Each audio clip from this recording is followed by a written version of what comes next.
When it comes to leadership, as a country, Ghana, we are in trouble. This is why I say that. We are living in an era which I believe is the first, in which celebrities exist. There has always been role models, leaders, powerful people, but time has produced celebrityhood, which is a very new invention. We these days confuse celebrities with leaders. We have come to confuse celebrities with leaders. Far from it. Celebrities, majority of them, are interested in fame and not results. So a woman will go naked on social media for fame, not because she has anything that we can write home about. A supposed counselor will sit on radio and spew garbage and rhetoric just for the sake of being controversial to get more likes and fame. Pastors today have taken over MTV Cribs. You remember that show? The program on MTV that features tours of houses and mansions of celebrities. That is what church has now become in Ghana. I call it religious/Jesus Cribs, where so-called men of God show off acquired wealth gained on the backs of desperate people who are paying so not to go to hell, spewing garbage for likes and followers. This is what celebrityhood has come to, and yet we hold them up as role models. In fact, we go to the extent to encourage them to be role models. The Ghana man will say, "Eyenakbe."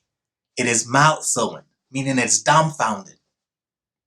You see, to be a role model, one needs to have a high standard of personal values and virtues, more than enough for yourself, so that it rubs off on others as well. This is not the case with majority of those called celebrities.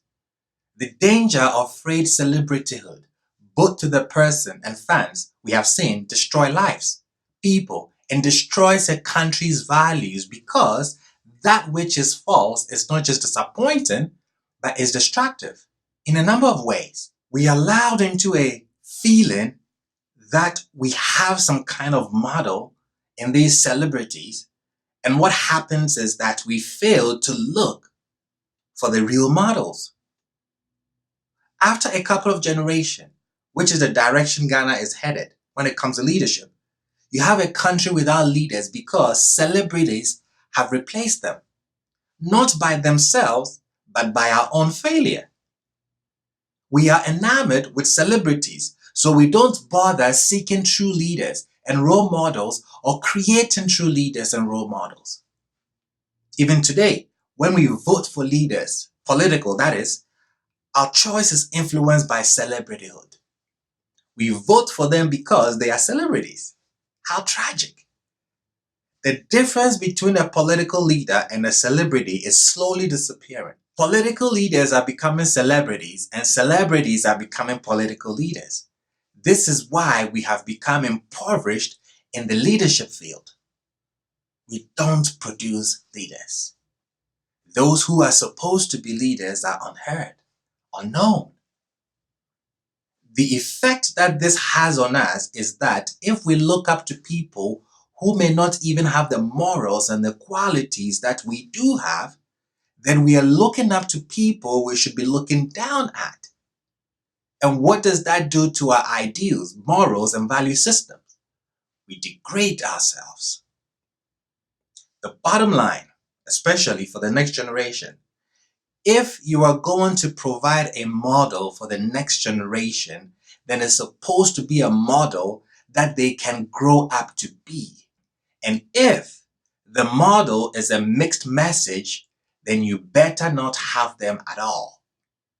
Like I said, we are headed in the wrong direction when it comes to leadership as a nation.